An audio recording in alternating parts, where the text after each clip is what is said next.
तो स्टूडेंट्स हम बात कर रहे थे कि जो फ़ितरी मुशाहिदे का तरीका होता है, तो बच्चे भी और जानवर भी ज़ाहिर है अपने कुदरती माहौल में अपने सही रद्द-ए-अमल का इजहार करते हैं और दूसरी जगह पे जाके वो उस तरह का बिहेव नहीं शो कर पाते।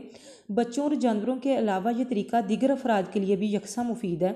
इस तरीके में भी तजर्बाती तरीके और सर्वे के तरह बाकायदा जो है वो प्लानिंग की जाती है, मनसूबाबंदी की जाती है और जितने उसके स्टेप्स होते हैं कि किस तरीके से हमने ऑब्ज़र्व करना है, कौन कौन सा बिहेव ऑब्ज़र्व करना है, वहाँ पे क्या चीज़ें की जाएंगी, उनका गैर जानबदारी से जायज़ा लिया जाता है और वो वाले आस्पेक्ट सारे जो हैं वो ऑब्ज़र्व किए जाते हैं। बच्चों और जानवरों के अलावा ये तरीका इस तरह से भी इस्तेमाल हो सकता है कि अगर जो रिसर्चर है अगर वो ख़ुद को पोशीदा रखना चाहता है, वो ये चाहता है कि वो दूसरों के सामने ना आए, लोगों को पता ना चले कि उनको कोई ऑब्ज़र्व कर रहा है, तो वो भेस बदल कर या उनमें शामिल होना चाहे तो पता नहीं चलता। जैसे अगर आप फर्स्ट ईयर की क्लास में फ़र्स्ट डे और भी लड़कियां आती हैं तो उनको वो तो नहीं किसी को जानती होंगी। बहुत सारे बच्चे, वो एक ही स्कूल के बच्चे थोड़ी कॉलेज में आ रहे होते हैं, कोई प्राइवेट स्कूल्स में से आ रहा होता है, कोई दूसरे सिटी में से आ रहा होता है, कोई कहीं से आ रहा होता है। तो अगर कोई रिसर्चर जो है वो उनमें यूनिफॉर्म पहन के बैठ जाए, तो एक लड़की उनके दरमियान में बिठा दी जाए, तो वो भी उनको बिल्कुल लगेगा कि ये भी कोई स्टूडेंट है, वो उसको भी अलग से नहीं लेंगे। तो इस तरह से भेस बदल के मतलब उनको जो है, या कोई रिसर्चर है वो टीचर बन के क्लास में आ जाए, तो वो डिफरेंट बच्चों का जो बिहेवियर है वो देख ले और इस तरह से ऑब्ज़र्व कर ले, तो वो भी जो है वो सामने, तो उनको पता नहीं चलेगा। तो ये इस तरीके से जो है वो एहतियात लेकिन बरती जाती है, लेकिन उसमें ये होता है कि वो ख़ुद को पसे पुश्त रख कर, अलग रख कर अपने आप को जो है वो रिसर्च कर लेता है, ऑब्ज़र्व कर लेता है। अब ये देखा जाए जैसे टीवी पे जियोग्राफिकल स्पेशल डॉक्यूमेंट्रीज़ दिखाई जाती हैं, वो भी इस तरीके का बेहतरीन इस्तेमाल है कि वो हिडन रखते हैं, हिडन कैमराज लगाते हैं और वो जो जानवर पानी पीने के लिए आते हैं या जो भी उनका वो काम है वो सारे के सारे उनको रिकॉर्डिंग कर रहे होते हैं। मुशाहदे के इस तरीके में भी सबसे पहले मरहला जो होता है वो नोयत को समझने का होता है, फिर उसे बयान करने का होता है कि किसका किरदार का मुतालिया करना है, किस वक़्त मुतालिया करना है, कौन से बिहेवियर को देखना है, उसका गुस्से को देखना है, उसकी परफॉर्मेंस को देखना है, या उसका क्लास पार्टिसिपेशन देखनी है, या उसका किस चीज़ को आपने देखना है, और फिर कौन कौन सी तब्दीलियाँ हैं, किस वक्त उनको इस्तेमाल किया जाए, कौन कौन सी टेक्निक इस्तेमाल की जाए, कैमराज लगाए जाएँ या फिर खुद उनके दरमियान में बैठ के जो है उनको ऑब्ज़र्व किया जाए, इसकी भी बाकायदा पूरी प्लानिंग की जाती है। कुदरती मुशाहदे के लिए भी मुतगय्यरात और उनके असरात की वजाहत की जाती है कि इसमें वेरिएबल कौन से होंगे और उनका क्या इम्पैक्ट होगा, जिसे हम कहते हैं ऑपरेशनल डेफिनेशन। अमली तारीफ़ में मुतगय्यरा की वजाहत की जाती है। फॉर एग्जांपल आप ये देखें कि डिलीवरी का वर्ड जो है वो दो जगह पे डिफरेंट तरीक़ों में इस्तेमाल होता है। अगर एक डॉक्टर से कहा जाए कि डिलीवरी का केस है तो वो उसका कुछ और मतलब लेगा, लेकिन अगर यही हम पिज़्ज़ा डिलीवर्ड बॉय को कहेंगे कि होम डिलीवरी, तो वो उसका कुछ और मतलब लेगा। वर्ड डिलीवरी का सेम है लेकिन मतलब दोनों के लिए अलग है। तो यहाँ पे भी यही देखा जाता है कि हम अपनी रिसर्च में जो कोई लफ्ज़ इस्तेमाल कर रहे हैं या जो कोई वेरिएबल इस्तेमाल कर रहे हैं उसका मतलब क्या है, वो किस तरह से हम उसको लेंगे और वो किस तरीके से हमारे साथ असरअंदाज होगा। जैसे अगर रिसर्चर जहानत के सिलसिले में तहकीक कर रहा है तो वो इस बात की वजाहत करता है कि इस ख़ास मुताले में जहानत से क्या मुराद है। क्या जो सबक है उसको जल्दी याद करना जहानत है, क्या अच्छा स्कोर लेना जहानत है, रट्टा लगाकर जल्दी याद करने वाला ज़हीन होगा या अनोखी शरारत करने वाला ज़हीन होगा। आप किस वाले ज़हीन को लेके उस पर रिसर्च कर रहे हैं, ये चीज़ें जो हैं वो बतानी पड़ती हैं और ये चीज़ ऑपरेशनल डेफिनेशन कहलाती है, जिसको हम अमली तारीफ़ कहते हैं। मैदानी मुताले या फितरी मुशाहिदे की दो सूरतें हैं, शरीक शुदा मुशाहिदा और गैर शरीक शुदा मुशाहिदा। शरीक शुदा मुशाहिदा जो होता है, इस तरीक़ाकार में रिसर्चर ख़ुद इस माहौल का हिस्सा बन जाता है जिसका उसने मुतालिया करना है। ये तरीका गदागरों और मंशियात के आदि अफराद का मुतालिया करने के लिए बड़ा मुफीद है। रिसर्चर जो है ख़ुद भी ग्रोह का रुकन बन जाता है, इनके सामने अपना एतमाद कायम रखता है, वो उन लोगों को शक नहीं होने देता और वो उनके साथ साथ वो मालूमात का रिकॉर्ड भी रखता है। मसलन नशा जो है वो कौन कौन करता है, कहाँ से लेते हैं और कहाँ वो जाता है, वो उनके साथ झूठ मूठ का नशा भी करता है ताकि सोए जागे, ताकि वो मालूम कर सके कि नशा कहाँ से मिलता है, कौन ला कर देता है, और ये जो मांगने वाले लोग हैं ये इनके कहाँ पे इदारे हैं, कौन इनको छोड़ के जाता है, कौन लेके जाता है। तो वो खुद भी जो है वो फिर मांगने वाले बन जाते हैं ताकि इनके ग्रोह में जो है वो शामिल हो सकें। इसी तरह से दूसरे ममालिक भी, जैसे अमेरिका की FBI, इसराइल की मोसाद, ईरान की सवाक, हिंदुस्तान की राह और पाकिस्तान की CID या MI या ISI हम कह सकते हैं, ये मशहूर एजेंसियां हैं जो बराह रास्त, तो ये मालूमात बराह रास्त हासिल नहीं की जा सकती, इसलिए ये एजेंसियां जो हैं ये मालूमात हासिल करती हैं और अपने मुल्क का बहुत सारे मामलात में दिफा भी करती हैं। गैर शरीक शुदा मुशाहिदा, इस तरीका कार में मुतहक़्क़िक़ जो है वो माहौल का खुद या ग्रोह का हिस्सा नहीं बनता, बल्कि इनसे अलग रह के उसको ऑब्जर्व करता है। मसलन जैसी दस्तावेज़ी फिल्में इस तरह से तैयार की जाती हैं, जैसे फसल की कटाई, बुवाई, मेले ठेले या उनकी रस्म व रिवाज जो होती हैं वो बाहर से उसको रिकॉर्डिंग कर रहे होते हैं, लेकिन खुद उसका हिस्सा नहीं बनते। इसमें एक जो टेक्निक यूज़ होती है वो लॉस्ट चाइल्ड टेक्निक इस्तेमाल की जाती है, गुमशुदा बच्चे की टेक्निक, कि जिसमें एक कम उम्र बच्चे को किसी बारोनक बाज़ार में छोड़ दिया जाता है और उसे कहा जाता है कि वो लोगों को बताए कि उसके वालिदैन से वो बिछड़ गया है। मुतहक़्क़िक़ छुपकर मुतालिया करता है कि उसके पास किस तरह के लोग आते हैं। कुछ लोग उसकी मदद करने वाले होंगे, कुछ या उसको तंग करते हैं, और कुछ उसको अपने साथ मतलब जो है वो ले जाने के लिए होंगे कि अच्छा है ये एक बच्चा लावारिस हमारे हाथ लग गया तो हम इसको ले जाएं। लेकिन जब सूरत हाल बेकाबू होने लगे तो फिर रिसर्चर खुद को मंजर आम पर ले आता है, लोगों का शुक्रिया अदा करता है कि वो बच्चे को इसके वालिदैन तक पहुँचा देगा, यानी फिर वो सामने आता है जब हालात बिगड़ने लगते हैं। अदरवाइज़ वो लोगों का बिहेवियर देखता है कि लोग किस किस तरह का बिहेव शो करते हैं। कोई ऐसा भी होगा जो बिल्कुल इग्नोर करके अपने काम से आगे चला जाएगा, कोई कहेगा अच्छा इधर खड़े रहो, खुद ही तुम्हारे पेरेंट्स आ जाएंगे, कोई उसको अपने साथ ले जाना चाहेगा, कोई उसकी मदद करना चाहेगा कि तुम्हारे पेरेंट्स का कोई फ़ोन नंबर या वो किस तरह के हैं कुछ बताओ, ढूंढने में मदद करें हम तुम्हारी। तो डिफरेंट लोगों का डिफरेंट होगा।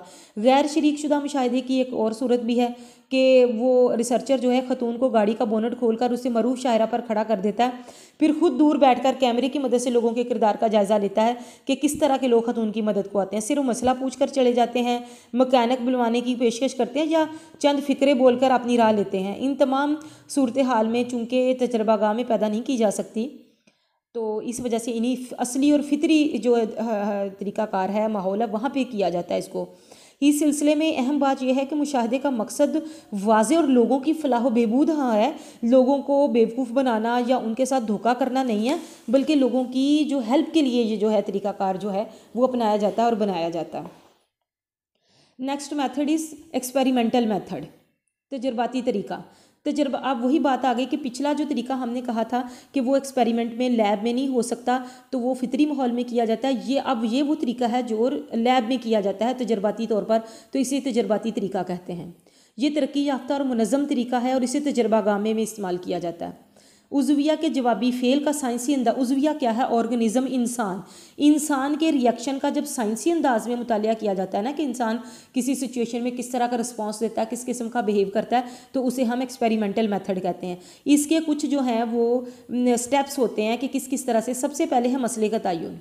तजर्बाती तरीके का आगाज़ इस चीज़ से होता है कि मसला क्या है, किस चीज़ पर तजर्बा किया जा रहा है, उसका मकसद क्या है, ताकि उसके अगले मराहल जो हैं वो आसान हो सकें। दूसरा है मफरूज़ा, फ़र्ज़ किया हुआ हल मफरूज़ा कहते हैं। जो मसला ज़ेरे मुतालिया होती है इसके मुतल्लिक़ मफरूज़े वज़ा किए जाते हैं। जैसे हम कहते हैं कि लाइट ज़्यादा हो तो आँखें जो हैं वो देखने में आँखें चुंधिया जाती हैं, आँखें देख नहीं सकती, या मेहनत जो कामयाबी है वो मेहनत करने में मिलती है। इस तरह के तो जो मफरूज़े होते हैं वो फ़र्ज़ी हल होता है कि जैसे हम किसी भी टॉपिक पे अगर रिसर्च करना चाहें तो हम पहले उसका एक मफरूज़ा ज़रूर वज़ा कर लिया जाता है कि मुझे लगता है कि ये चीज़ इस तरह से नहीं ऐसे होगी। हम पहले वो चीज़ फ़र्ज़ कर लेते हैं, चाहे वो बाद में जो है वो सही साबित ना हो। जैसे मेहनत से कामयाबी में हासिल होती है, ज़्यादा पावर के बल्ब से रोशनी तेज़ होती है, मुहिजात की पेचीदा तरतीब इल्तबास पैदा करती है कि जब चीज़ें मुश्किल तरीके से ऑर्गेनाइज़ की गई हों तो वो इंसान में अलूजन पैदा कर देती हैं। थकावट याद करने की सलाहियत को मुतासिर करती है। ज़ाहिर है जब इंसान बहुत ज़्यादा थका हारा होगा तो वो चीज़ों को सही तरीके से याद नहीं कर सकेगा।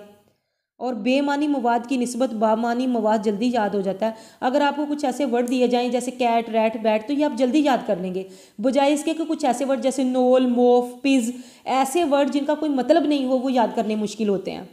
और बीमारी या इन्फेक्शन की सूरत में बॉडी में टेम्परेचर बढ़ जाता है, ज़ाहिर है उसको फीवर आ जाता है या टेम्परेचर बॉडी का बढ़ जाता है। ये चीज़ें ऐसी हैं जो हमने फ़र्ज़ हल किए होते हैं कि ऐसा होता है।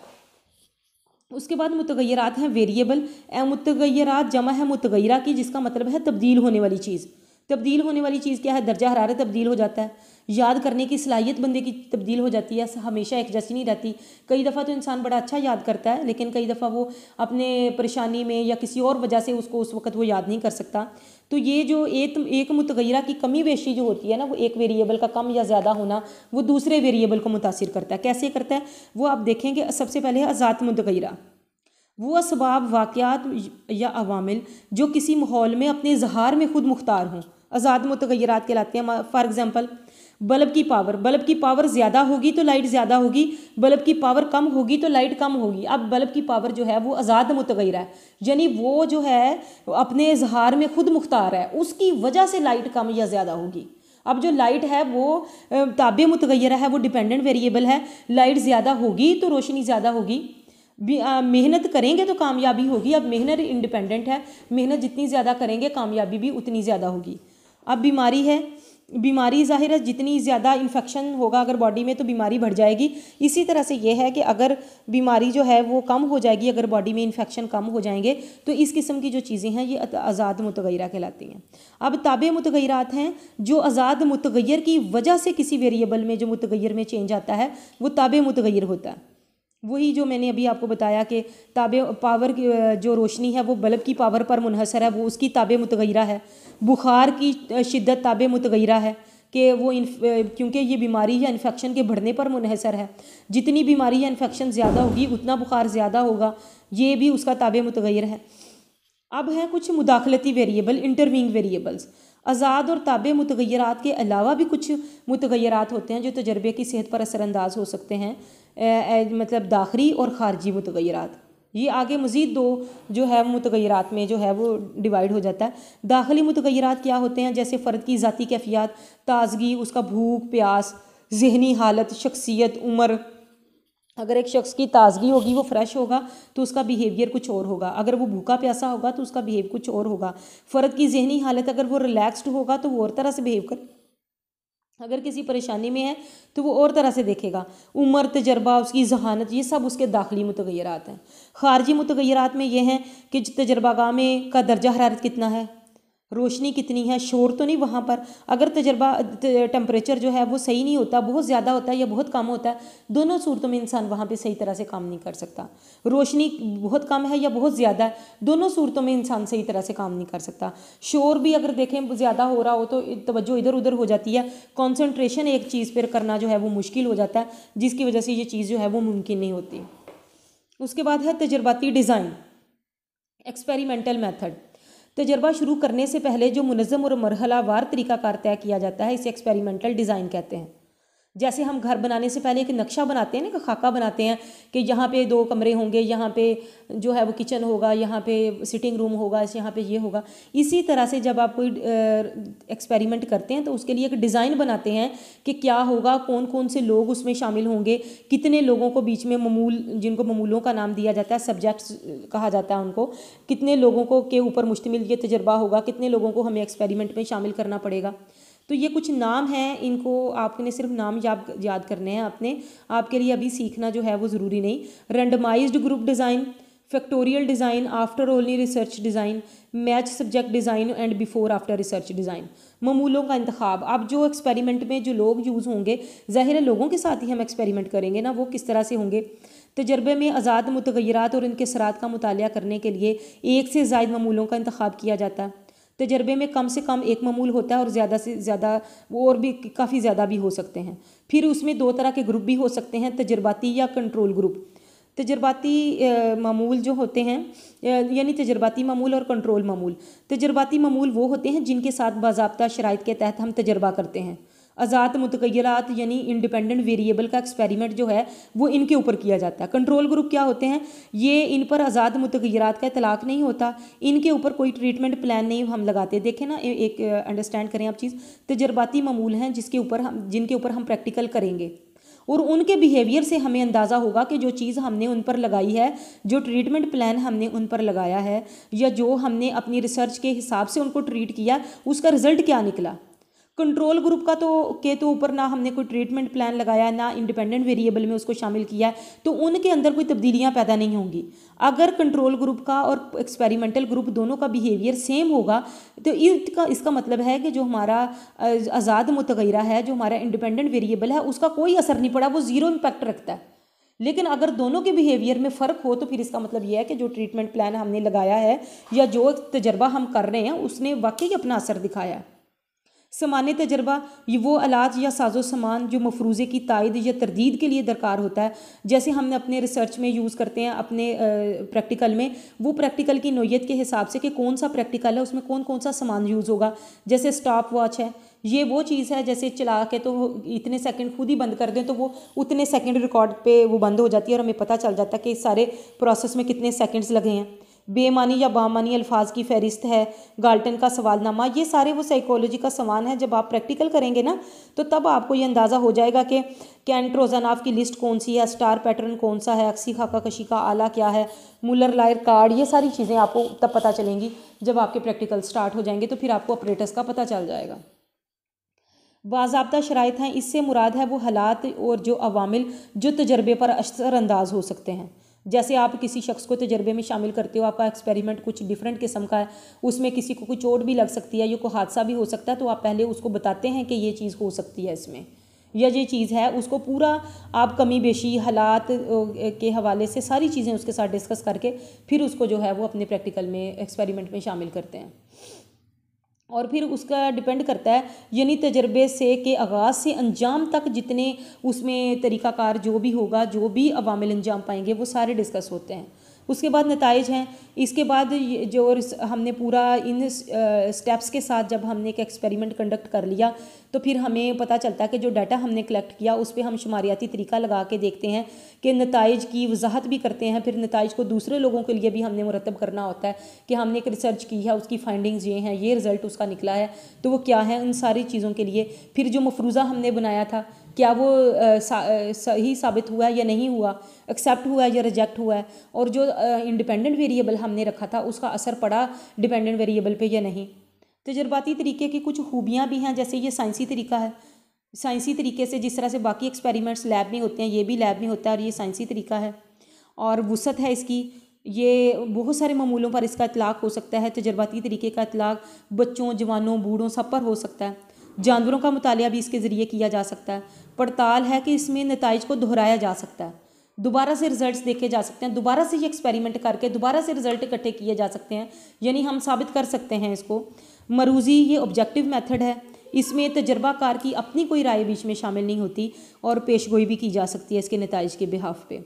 तजर्बाती तरीके की खामियां ये हैं कि मुकम्मल तजर्बागाह, इस तरीके से रिसर्च करने के लिए मुकम्मल तजर्बागाह का होना ज़रूरी है। तमाम सहूलतें मुयसर हों, अवामिल को कंट्रोल किया जा सके, और एक लैब बनाने के लिए फिर कसीर सरमाया दरकार होता है। कसीर वसाइल लग जाते हैं और लोगों को शामिल जिनको आप करते हैं उनको भी आपने कोई ना कोई बेनिफिट जो है वो देना होता है, और बहुत ख़र्च तलब तरीका है। और अगर तमाम वसाइल मुहैया ना किए जाएँ तो फिर एक्सपेरिमेंट की सेहत जो है वो मशकूक होती है कि जब चीज़ें ही पूरी नहीं तो इन्होंने ये काम कैसे कर लिया। आला दर्जे की तरबियत जो इसमें लोग काम कर रहे होते हैं ना एक्सपेरिमेंटल मेथड में, वो तजर्बाकार होने चाहिए, तरबियत याफ्ता होने चाहिए, वरना रिजल्ट्स ठीक नहीं आएंगे। मसनूई माहौल, तजर्बागाह का माहौल मसनूई होता है, नया होता है, तो अक्सर लोग अपना बिहेवियर वहाँ पे छुपा लेते हैं, सही रद्द-ए-अमल शो नहीं करते। और इसमें बातनी कैफियत भी कंट्रोल नहीं हो सकती, बातनी कैफियत पे भी इसका कोई चेक एंड बैलेंस नहीं है। वुसअत पर एतराज़ नाकदीन का ख्याल है कि जो एक्सपेरिमेंटल मेथड है ये तमाम मौज़ूआत को कवर नहीं करता, कुछ मौज़ूआत इसमें रह जाते हैं जो कवर नहीं हो सकते।